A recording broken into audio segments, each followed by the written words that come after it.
everybody, welcome back to Twisted Life TV. I am Poetry. You are here for a movie review, y'all.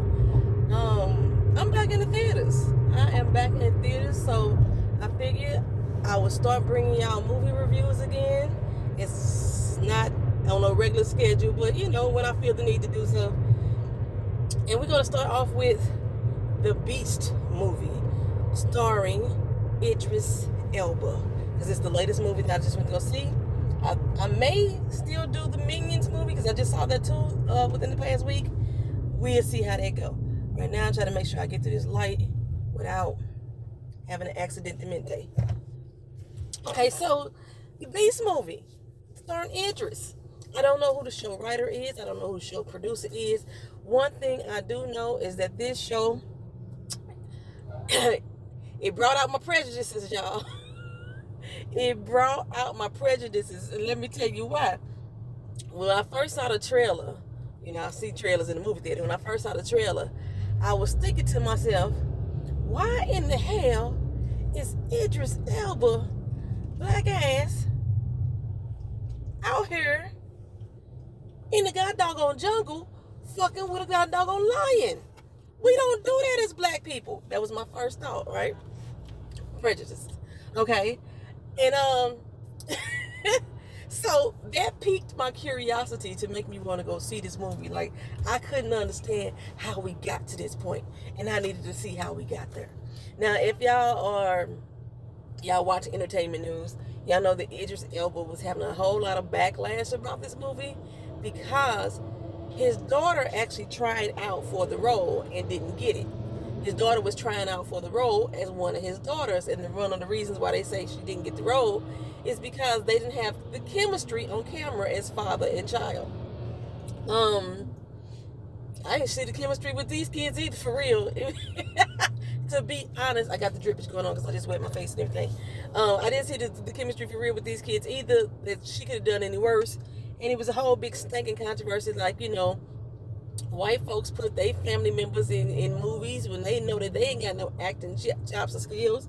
But Idris, as a black man, won't do the same for his child, She got to earn it, So it was a whole big controversy about that. This is the movie. This is going to be a spoiler review. One thing I can say about this movie, I'm waiting for this damn light to turn, my gosh. One thing I can say about this damn movie, if I was a drinker, y'all know I don't drink alcohol. I don't drink nothing, beer, wine, coolers, nothing. I don't drink, I don't smoke. You know what I'm saying? So, our light is green. What the hell y'all still going through y'all's for? The fuck? That's why people having accidents. And motherfuckers flying through lights and shit. So, it's this truck that keep riding up on the back of me that's really bugging my soul. That's why I keep paying attention to it too. I keep looking in the rearview mirror.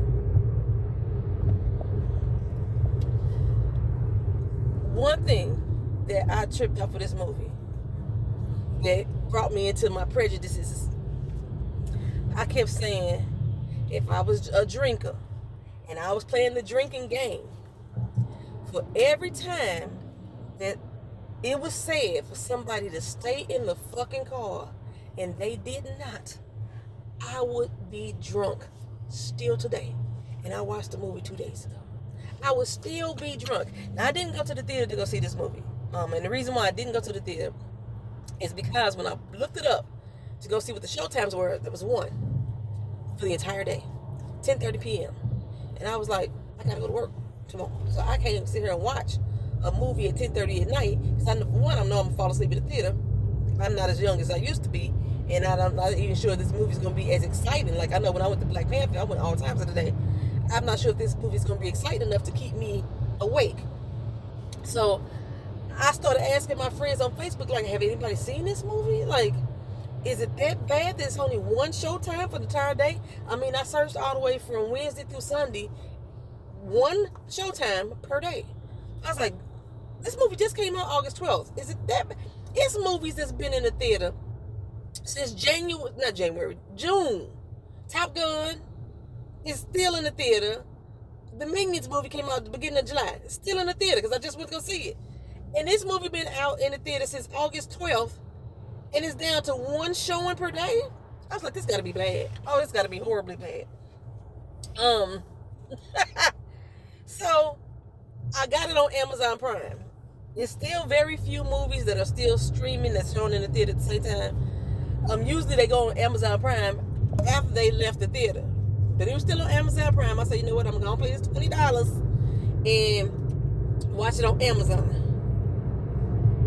Okay, so I got my daughter. We was post up in the chairs. We didn't even get no doggone popcorn or nothing. I think we had Chili's. She had Chili's and I had Pollo Tropical. If y'all just want to know what the hell we ate that day, I had Pollo Tropical with the yellow rice, some black beans, red peppers, sauteed onions. What else I have in this? And grilled chicken. And Keena had the Cajun pasta from Chili's with extra Parmesan sauce on it. Take off the tomatoes, but hype up the Cajun spice and extra toast. That's, you know what? I'm probably gonna tell y'all what we eat every time now. So that's what we did. We didn't have no other snacks for this movie. And we sat down. It started off immediately pissing me off. Now we in traffic. Oh God, that's America. I guess I ain't gonna get to work on time today. Y'all know it's a big controversy right now about the Little Mermaid and the fact that the Little Mermaid is being played by a black woman. Okay, first of all, the Little Mermaid is a fucking fish, a sea creature. It probably don't even exist for real. We ain't even sure. But the fact is that she ain't real. Okay, people are here bitching and complaining about a black person playing the damn role when there's been white characters playing Indian folks, playing, and I'm talking about Indian over India, hell, playing Native American folks, playing black folks. Okay, remember Othello? Shit, it's been over the years, many white folks have played in different races of people or cultures of people that they don't normally play in, or they don't even exist in any type of way. Maybe as a tourist they decided to stay, they may exist in it that way. Okay, so people up here bitching about that, complaining about that, and that has been an ongoing thing.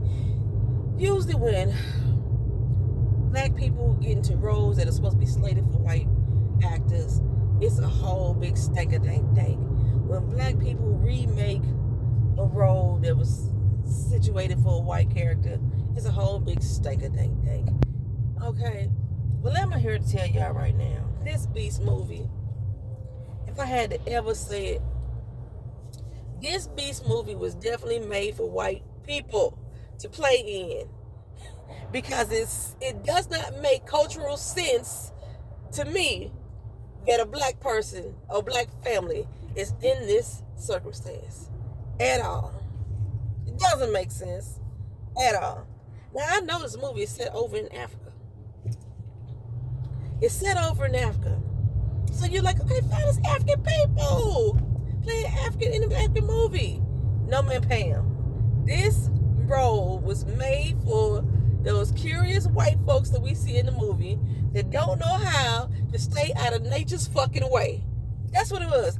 I'm gonna tell you, I was mad at the movie by the end of it that they made the lion the fucking villain, because he wasn't. Spoiler portion coming. The movie started off. Can I even comment on the acting at the point? The acting wasn't even all that way there for me either. It had some moments, but you know, the movie started off. We in the thick of jungles in South America. I don't know why when I see South America, I don't think jungle and safari land, because South America has been so modernized. There's possible places that's still like this. I've never been to South America. I said South America. South Africa. Lord Jesus. It's South Africa. That's where they're at. And but they're out in the jungle. They're out with the huts and the things like that. Just because of TV and movies, when I see South Africa, I think of a more modernized country. That's just how I see it. Okay. But we here in South Africa, and we in the jungle, in the thickets, right? It's late at night, and you see a bunch of people out here with guns. A bunch of African peoples out here with guns. They speaking in Shiva language, I think that's what they called it. They out here speaking and they got the guns. And I said, these are poachers. I said it automatically. Then you see they are being led by one white man. It's always one white man that's leading the doggone Africans into the jungles and making them kill off, the animals and shit like that. That's how these movies go. Okay. And I believe from the sound of this man's voice, he was Australian. Or he might have been South African. Sometimes they voices, I don't know. Anywho, I need to get on this lane. Because ain't nobody moving in this lane. Okay, so they out here in the jungle. And all of a sudden, guns just start going off. Pop, pop, pop, pop, pop, pop, pop, pop, everywhere. And then when the shooting stops, that's all you see is carnage. Animal carnage. I saw zebras. I saw antelopes. Everything is in this doggone area. They just killed up a bunch of shits. And they killed an entire lion pride. I don't know how many it was, but they loaded them up into these trucks. And I remember one of the people saying, we're going to get a lot of money for these. Well, later on in the movie, we learned that they sell the lions teeth and bones.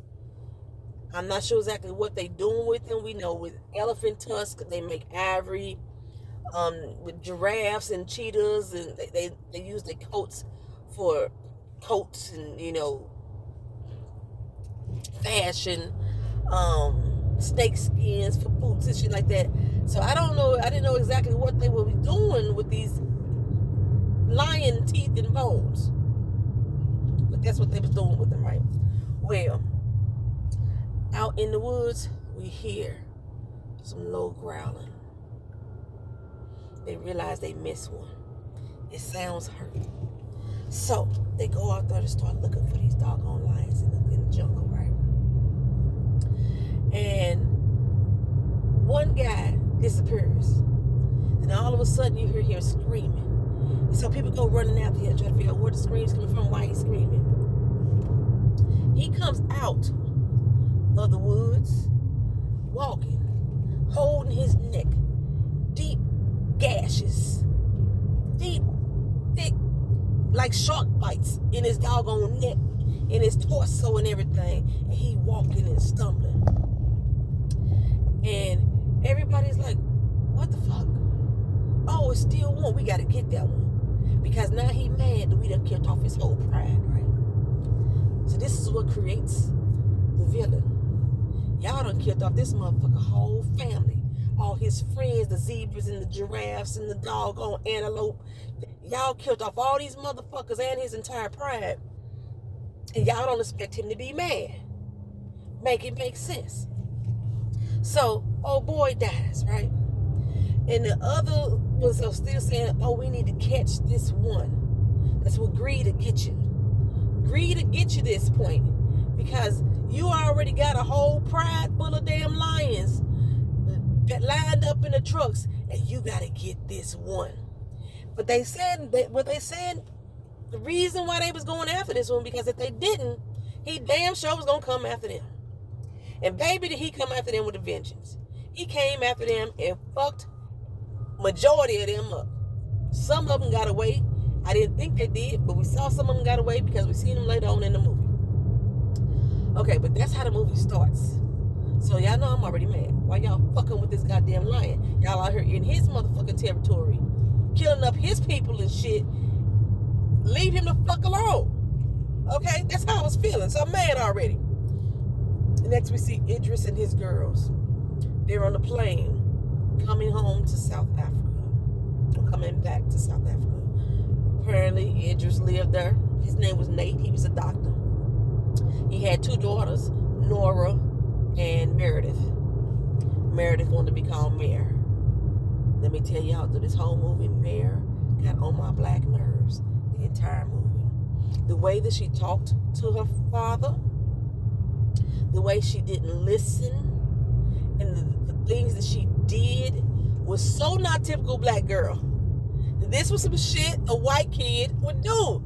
I hate to be prejudiced in this movie, but damn it, that's what I was thinking the whole fucking movie. I'm gonna be honest about my thoughts. Y'all watch the movie and y'all tell me what y'all think. I'm not saying don't see this movie. I'm just saying that I had issue with it. I took issue with it. So, a girlfriend of mine, we was on Facebook talking about it, and after I posted it, she decided to watch it because she said her son took her daughter to go see it. Her daughter was turning 9. And the daughter, they're going to go see a horror movie. And I don't know if they had broadcast this as a horror. I don't know what they were saying this was supposed to be. I would give it a thriller. A dramatic thriller. I would give it that. And she said that it was interesting and disturbing at the same time. That's how the 9-year-old described this movie.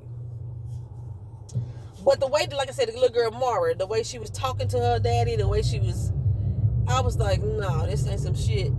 This ain't some shit that we let fly as a black parent. The way this little girl talking. Now, I do understand, just from watching the movie, there was some tension between her and her father because her father and mother had separated.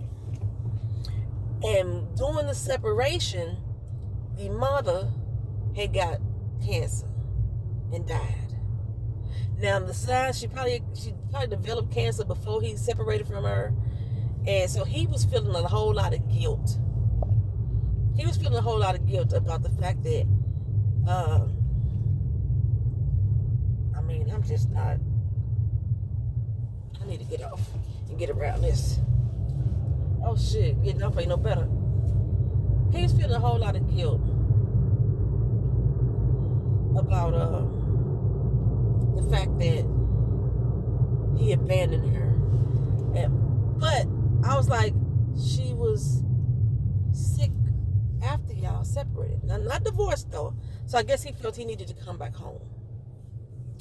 I think I need to let my boss know I'm going to be hella fucking late because I just got off the turnpike and it's sitting still just like the turnpike is. Well, actually, I ain't even got to the turnpike. It's just the highway to get to the turnpike. And this is not the time of day they should be doing road construction. Rush hour time, it's 8 o'clock right now. I am late. I've been going for 20 minutes and I ain't even left. I ain't nowhere near from my house. I'm only 5 minutes from my house for real. I've been putting on this damn lip balm. So, they have contention. And she feels some kind of way about her daddy. But now that the mama's dead, they have to live with him. I want to say the daughters was 16 and 14, if I'm correct. That's how old it was. Or 14 and 12, one of the two. They had a 2-year age difference. I remember that.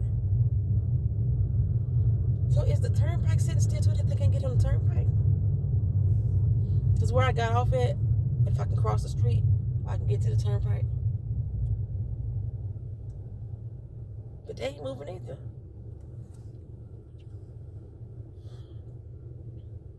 My boss gonna call soon. Okay, so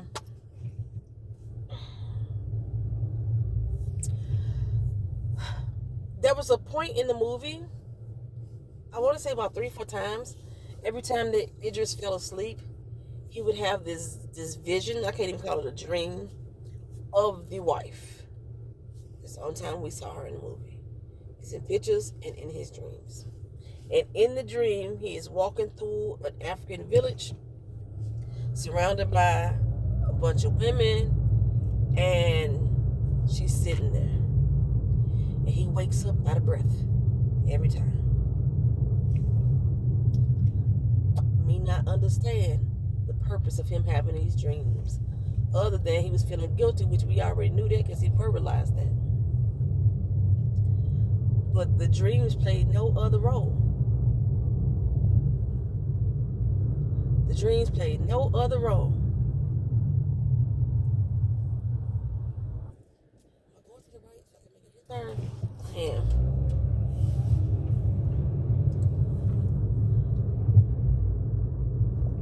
I'm over by my old neighborhood now. I should have went down there to that turnpike. Whatever.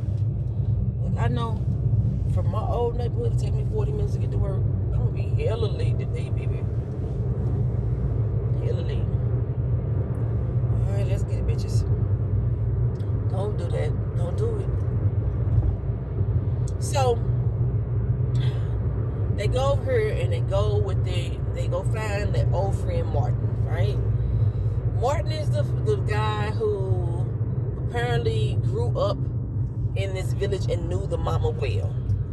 The mama used to be a photographer. He still got a whole lot of pictures of her and up in his house, or pictures of her work up in his house. It was almost if he was the one that was in love with the woman.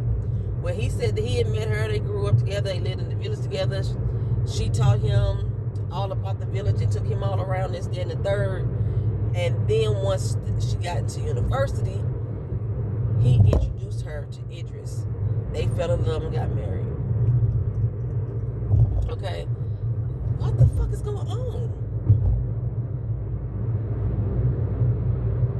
Don't come over here. Don't bring your monkey ass over here. Stay in that lane, holding up that fucking lane with them people. Shouldn't even be in that fucking lane.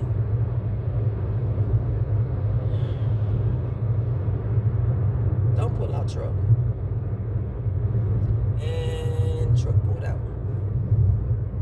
Done it. If you're gonna do it, nope, I gotta jump back over. Okay, so Martin works with the wildlife reserve, and he is, I forgot what his job title was. I thought he said he was like an extractor. I don't know. His job title was weird sounding to me.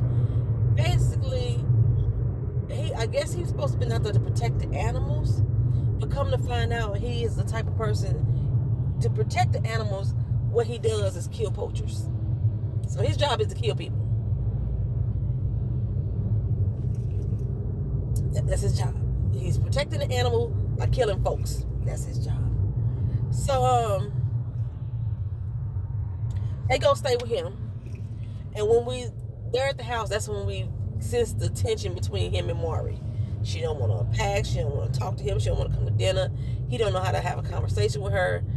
But when she talks to Martin, she full of information, full of conversation for him. And that's because Martin is basically talking to her about her mama and showing interest in her work, saying that she just like her mama as far as work goes. No, you're not finna come down here and try to turn left from that lane. No, sir. No, you're not. That's not what we finna do. And then I get here and get stuck by train. So yeah, okay, so he's gonna take them out to a safari, y'all. We go out on this talk on safari. And we seeing all the wildlife. We seeing the wild bucks roam. We seeing, giraffes. We seeing all that. And then we roll up on a lion pride. Now, Martin gets out the car. And of course, Maury follows. He has another dude with him named Bendu or Benji. It's Benji. He had Benji with him. Benji takes out a tranquilizer gun with him. And everybody like, why did they got a tranquilizer gun? It don't make no sense. Everybody is talking at the same damn time. And that's how the first 10 minutes of this movie was. Everybody was talking at the same damn time. Like, how y'all understanding what each other saying? Because me as a viewer ain't. It was getting on my nerves to hear everybody's conversation overlap. So this was pretty much what was going on too. Martin's finna go up to the lions and the lion pride. He know them. He done raised these cubs. He done raised these lions from when they was cubs. And Maury, after being told to stay in the vehicle, decides to get out and follow him. She's only armed with her camera. Now she's staying behind Benji, who got the trank gun just in case something pop off. Idris and his daughter Nora, they stay back by the Jeep. They trying to tell Maury to come back, and she just like, no, Dad, I'm just gonna go ahead and go. He's like, come back, damn it, they lying. No, I'm just gonna go over with him. Come on, come back. No, Dad, I want to get some pictures. I want to get closer. You know, that's how Maury was. Teenager. So Martin goes up. The lions come down to greet him. They jump all over him, lick him, paw his head.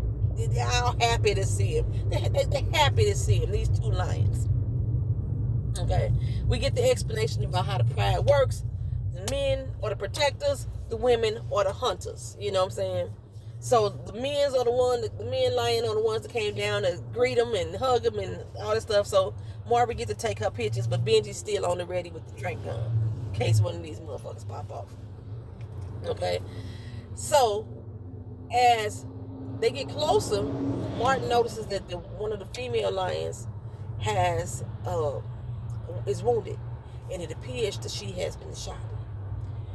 So he tried to get closer to her, just go inspect to see what's really going on, and the male lion's like, no, back the fuck up.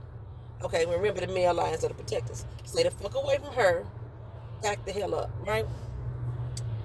And so Idris and Nora back there like, what's going on? What's happening? Why she's so angry? You know, he like, apparently she done been shot, and it must be poachers, and they are real protective, and we need to go get some help. So he sent Benji to go find a vet to come back and try to treat this lion. Now the vet's supposed to be 6 kilometers away, y'all, which is a little bit under 4 miles away. Benji has a vehicle. He's not on foot. Benji goes off to get this vet. I'm going to tell y'all right now, Benji didn't show back up until the next motherfucking day, y'all. A whole day passed. Nighttime passed. Daytime passed. It was night again before they saw Benji. It was back again, daytime again. Almost going back to daytime again before we saw Benji. He only went 6 damn kilometers in a vehicle down the road to get this vet. And when Benji came back, I didn't see the vet with him. Okay, so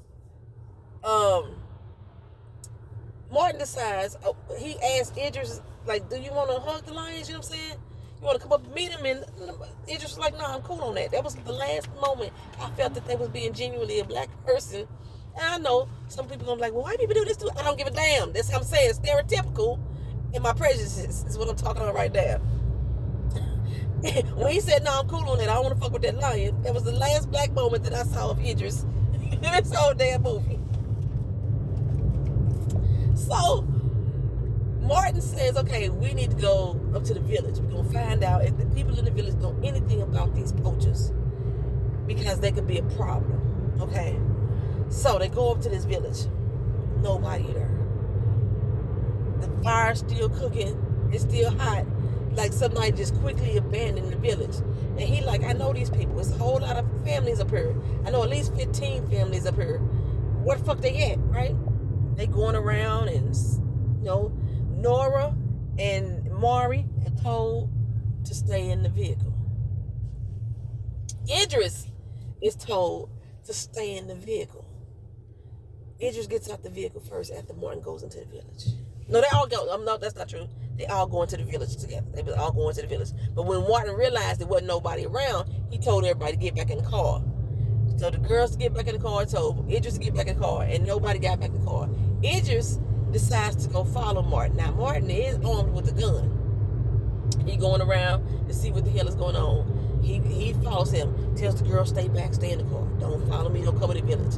What the girls do, take off and go walk around the village, because Maury want to get pictures, and Nora just inquisitive. They walking around, they looking at the goat.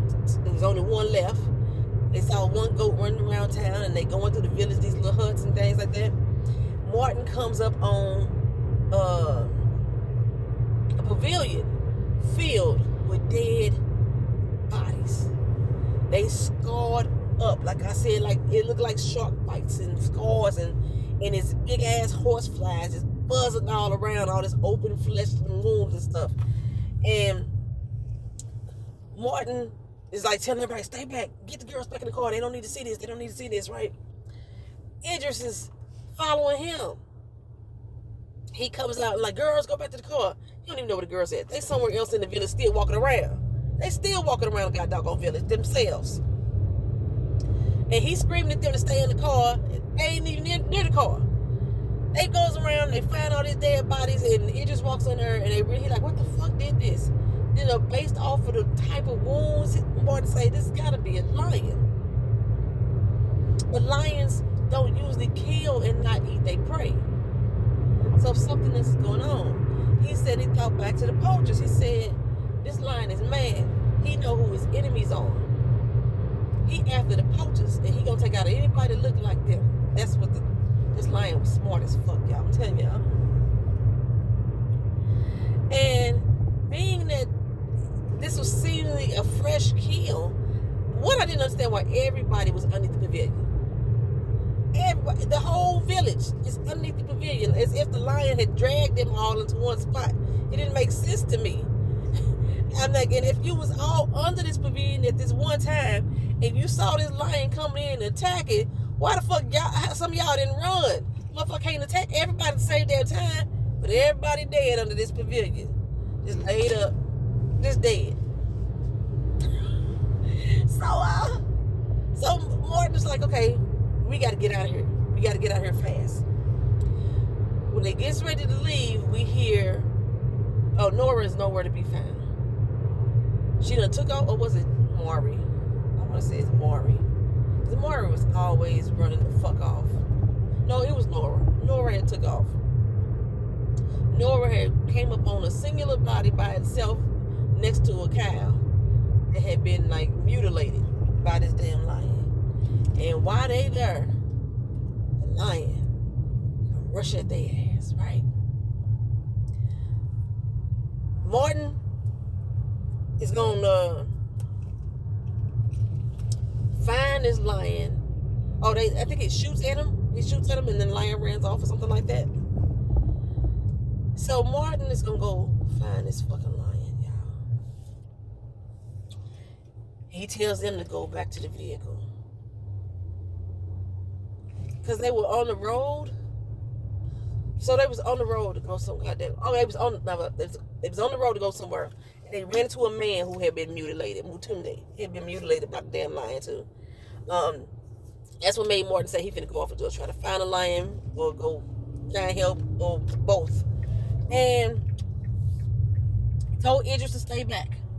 Told Idris to stay in the car. What Idris do?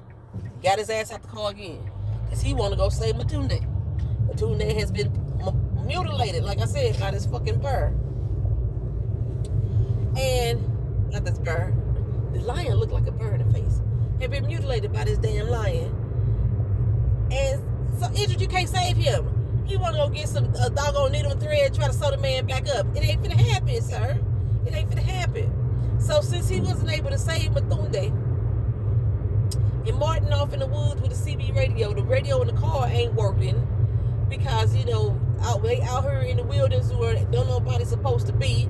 So they can't like radio in and nobody. The CBs ain't working like that. And Martin done went off in the woods. You hear gunshots in the woods. You hear gunshots.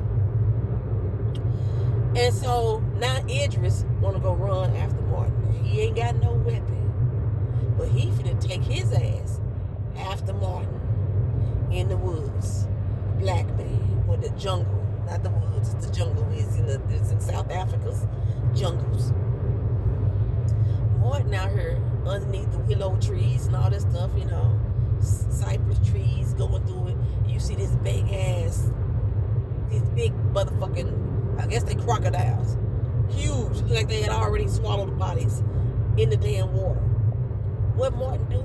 He gets in the water. He gets in the water because he spots the lion in the water. Now, why these crocodiles ain't fucking with Martin in this water or this lion in this water is unbeknownst to me. Because these are some big ass bastards. They was big. Didn't fuck with them at all. And I'm thinking it's leeches, it's piranhas, it's all kind of stuff in this water. That's what I'm thinking. So, what street am I on?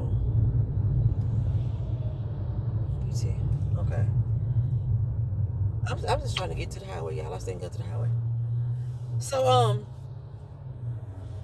we in the waters with Martin, and like I say, Idris is still trying to come find him, and we hear the gunshots again. Martin turned around, and apparently the lion rushed at him. We didn't get to see that part. So Idris was coming, right?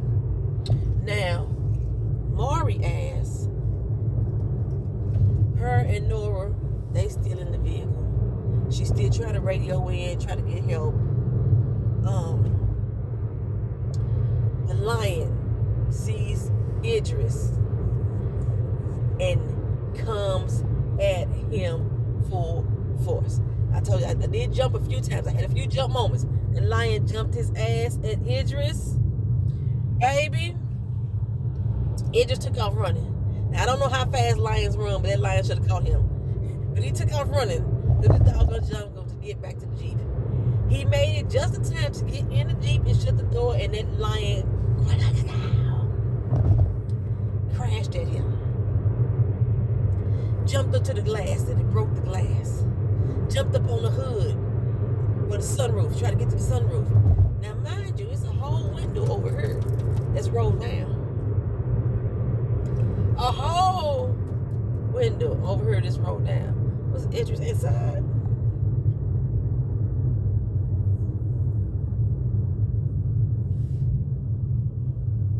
I think I'm missing something, because there was a point where the Idris was outside of the vehicle. Idris inside right now.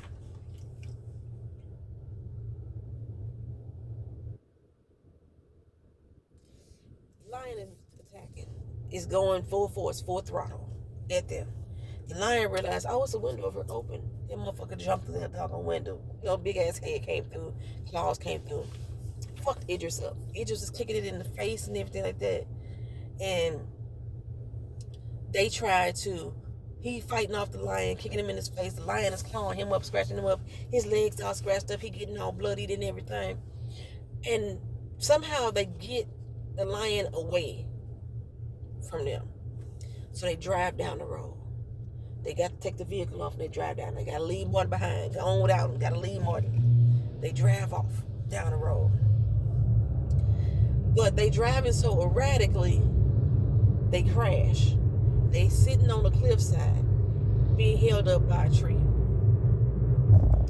The lion is up there like, oh, I see you bitches. I see you. He come back at them again. Okay, so they talking to Martin. They finally get him on the radio. And Martin tell him, oh, he fucked up. I'm hurt bad, dog. The lion got me. And they're like, what you mean the lion got you? The lion got me, right? So they try to figure out how to come get him, but the lion has got him. The lion done fucked him up. And Idris is like, we can't leave you out there. Because, the doctor him is like, we got to save his soul. We can't leave him out there, right? We got to go help him. So, I hope you decide to come over this way. They make this plan to go find Martin. And they got to get, like, I guess the trank gun or whatever. So they find the trank gun, and he starts to head off to go find Martin. Now, we don't know where the fuck this doggone lion is at. They spot him. He like, okay, we got to get this lion. And if we can get this lion, that could give us some time to go get Martin. Because Martin tell him, if you get the trank gun and you're able to tranquilize him, that it buys a couple of hours, right? Baby, this lion came at them again. Idris out there with the little trank gun, trying to shoot the lion, missing. And the lion coming at him, fucking him up. He chased him. Idris was able to slide underneath the Jeep. The lion is pushing the Jeep. He is headbutting the Jeep. He is lifting the Jeep up to get to Idris. Idris can't get the gun. The lion jump on the gun. Like, you ain't finna get this motherfucker. The lion, what the fuck? Something just flew in my face. Something flew through the damn vent, flew in my face. Oh, this camera too, shit. So, he going through here and fighting this damn lion. And, he trying to tell the girls to stay in the car. But, of course, who don't stay in the car? Maury. Your daddy out here fighting the fucking lion. And Maury decides that she gonna take off in the jungle on foot with no weapon to go get Martin. I'm gonna bring Martin back. I'm gonna save him.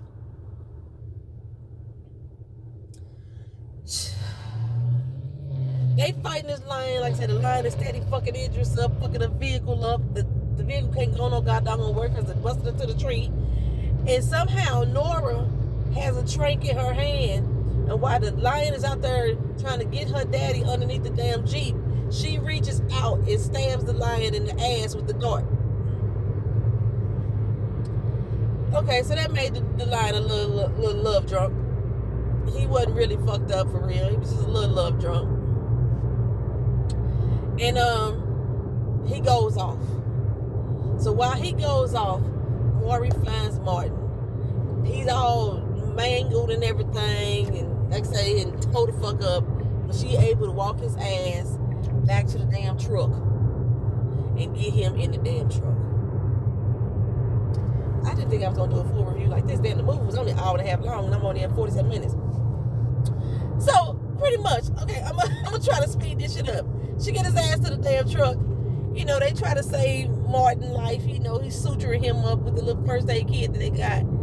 All this shit is not in the fucking first aid kit, but we gonna go off because, you know, they in the wildlife preserve. They may have needed this stuff. It might have been clawed by some lions here and there to and fro. Now, mind you, Benji still ain't came back. I told you, Benji ain't came back. Benji didn't come back to the end of this fucking movie, y'all. With the vet. He ain't came back yet.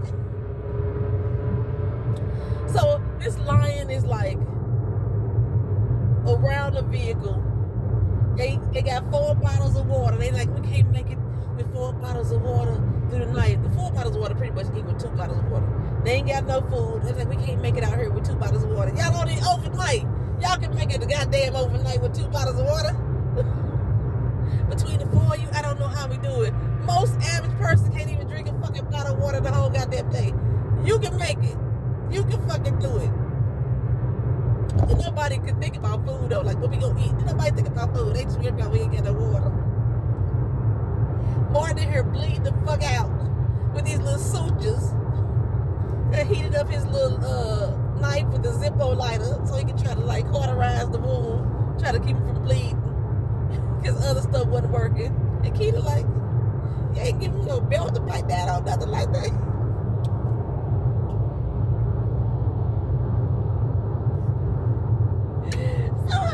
They go through this. They sleep overnight. They made it overnight with the 2 bottles of water. Poachers rolled up on them and wake them up. And he trying to tell them, hey, we need help. My friend here is hurt. We need to get to a doctor. It's a lion out here. But of course the poachers out here trying to figure out what happened to the lion. Where did the lion go? We need to catch that damn lion. We got a whole truck full of a dead pride, but we missed this one lion, so we gotta find him. So the riflemen are really like anxious and stuff like that about who the fuck he is and why he out here. He got 2 kids with him and they going through the vehicle. They open up the door and they see Martin. Well, Martin is what they call, like I said, anti-poacher. He kill poachers and they know who the fuck he is. So now it's a problem. So they gonna try to snatch Nora up and take Nora. I don't know how that even factored in. The fact that Martin is an anti-poacher. Why y'all listening taking Martin and try to kill Martin? They snatched Nora. But when they snatched up Nora, here come the lion. He jumped out. Ow, fucked him up. Fucked them up good. And I don't even, the lion went running after some other poachers and things like that. So they was able to get Idris and them back into the Jeep safely with Martin, who bleeding out. Now, there's another Jeep. The poachers left one behind. They Jeep is fucked up. The lion had already busted out the windows. They know they can't go nowhere. Martin, Idris go over there to the Jeep to get the keys. The keys gone. I'm so surprised the poachers decided they thought to take the damn keys out the engine with them and take them with them. So Idris get this bright idea. I need to go into the jungle to go find these set of keys so we can drive off. Now, meanwhile, Martin's so hurt that they can't take him and put him in this other Jeep. Now, Maury just carried his ass out of the big other immediately after being harmed by this lion, but you can't get him 10 feet over to the other Jeep. Idris tell the girls to stay in the car. Do they stay in the car? Nope. These motherfuckers, at least about 10, 15 times they were told to stay in the car. I just skipped over a few of them, and they did not stay in the vehicle. Somebody jumped out. Idris jumped out. One of the girls jumped out. They like go back, get in the car, and then Idris kept following them. This motherfucker's going into the jungle to find a set of keys. While they in the jungle, he in the jungle, the lion come back to get at the girls. They can't do shit with Martin because Martin is, hurt. But the lion said, I want to get these girls up, eat them up. They get into some more fights and stuff with the damn lions again. The lion fucks up Mara this time. Chops her up right in the damn belly. She ain't not enough to kill her though. She just in some excruciating pain. The lion came and got her. While they out there in the woods though, Idris finds the keys to the Jeep. Comes back and realizes his daughter's hurt. They ain't got no more sutures in the suture kit. So he gotta find somewhere. Now, they drive into the next village that... Shit. This is where I'm supposed to get off at. I ain't with this way so long. I forgot how to get to work from this way. They drive into the village and no, instead of driving to the village, which was only supposed to be 6 kilometers away, he just decides to stop because he don't think that the Jeep gonna make it. They might run out of gas. I'm like, so the poachers out here in the woods, in the jungle, looking for the damn lion without no gas. Them gas tanks in the back of the Jeep, they didn't, they ain't got no gas, but okay. I am super late, Jesus Louise. So, he goes back to the girls, realized his daughter hurt. They had passed the old schoolhouse that they ran up on. They got to the schoolhouse, realized the schoolhouse is the house of the poachers. Ain't nothing in there to help them repair her, fix her. He found some old gauze to try to he didn't cauterize his daughter. He just put some gauze on her and wrapped her up. But when Idris went into the schoolhouse, they walked in, every door they walked into, they left open. Every door he looked out of, he left open. And I'm thinking, why are you leaving all these doors open? Make it make sense. Idris leave. I forgot why he was leaving. He needed to go leave again. Told the girls to stay there. He down looking through the properties, the other schoolhouse buildings and everything. I don't know what he's still looking for, but he's looking for something. And here come the lion. The lion decides to come to the schoolhouse too. The lion wasn't nowhere near this damn schoolhouse, y'all. They had drove off from the woods. Everything. For some reason, this lion is tracking them now. The lion went to the schoolhouse, saw the girls. They screamed to try to get away from the lion. He just heard him. He run back to them. So now he gonna try to coax the lion out of the schoolhouse. He started banging on the shit. Like, if you want me, come get me. I'm right here. I'm right here. And he goes out. And he runs down by the other lion prize. He stopped running. And him and the lion start fighting. This lion is gnawing at him, mauling at him, turn his skin up, turn his flesh off. But Idris is fighting back. He biting him in the back. He tossing his ass to and fro. Idris is fighting back. He's, for some reason, not killing Idris like he did everybody else he done killed with one swipe and one bite. He's fucking Idris up. Idris is a strong black man. He is holding on for dear life. Now, in the background, the other lion pride is sitting up there watching everything go down. They ain't moving. They like, who this? They chilling. But for some reason, the 2 male lions decide to come down. Idris didn't call them for help. He said, hey, help me out. Idris ain't a lion himself. Them lions don't know Idris from a can of paint. But they came on down and started circling around the event, right? This lion is really getting the best of Idris. Idris is flailing on the ground now, trying to crawl away because he all hurt and scratched up and gnawed up and everything like that. Now the other lion, he's already burnt the fuck up. He got fire all in his face because Martin, when the lion came after him and they switched jeeps, they had to leave Martin behind in one jeep, and Martin set the jeep on fire and blew everything in the sky high. And I said I knew that lion wasn't dead then. But so the lion is half burnt up. He looked a mangled fucking mess. Half scorched up lion. Got blood dripping all down his face. Just looking all evil and shit. Because he the villain, right? And this is how he looking fighting up against damn Idris. So when it looked like he about to make his final pounce on the Idris, the other two male lions from the other pride decide to attack the beast. And they killed him. Next thing we look up, we see Banji rolling up. Because like I said, a whole nother day, night and time had passed, Banji rolled up. And you hear him tranking the other lions for the lion pride. So make sure that, I guess, I don't know if they're about to get it interested in himself too. But they tranked the other lions. We didn't get to see it happen, but we heard it happening. And then Idris woke up in the hospital with a few bandages on his forehead, a couple around his chest. But he would have really, the way that lion fucked him up, Idris should have been dead. Idris should have been dead. Maury, she's sitting next to his side. I guess she's stitched up too, but she in bed on the side next to him. She's sitting there. Now she's proud of her daddy. It was... I don't know what to say. You gotta see it for yourself. That's all I gotta say. I'm glad I didn't go see it in the big screen, but I'm not mad that I watched it on Amazon. Put it like that. I'm not mad I watched it. But after I got done watching it, I was like, are you fucking kidding me? Y'all should have left that motherfucking lion alone. So they tried to make that lion out to be the fucking evil villain. Because Idris them got, and the kids got their ass whooped because they shouldn't have been out there when this damn enraged lion is out here trying to do some payback. Them damn poachers was fucking with him. He would have been fine if y'all left this motherfucking pride alone.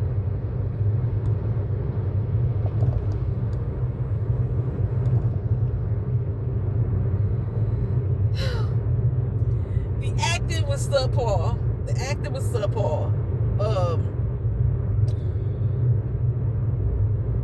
And then, like I said, while Idris was asleep in this hospital again, we have another dream sequence with him, with the wife who's died and gone on to heaven. I don't know. At first I was like, is he dead too? They finally reunited. I didn't understand the dream sequence at all. If y'all seen this movie, I'm like 9 minutes away from my job now. If y'all seen this movie, y'all let me know what y'all thought. If y'all haven't seen it, and y'all don't mind spending $20, get a friend and sit down and watch this movie, and then tell me what y'all thought. Because if you bring a friend, it's almost the same cost as going to the movie theater, $10 each. And you ain't gonna be mad about paying it for Amazon Prime. Y'all let me know what y'all thought. This is not how I had planned on doing this doggone recap of this movie. I had planned on just doing a simple review, but I done made this 50-something minutes long. That's because it took me that long to get to work. That's what the fuck that was. Yeah, an hour to get to work. All right, y'all. I'm gonna go ahead and cut this off. I want to thank y'all for watching. Y'all have a good day. I'll see y'all in the next video, which I believe is to be Handmaid's Tale.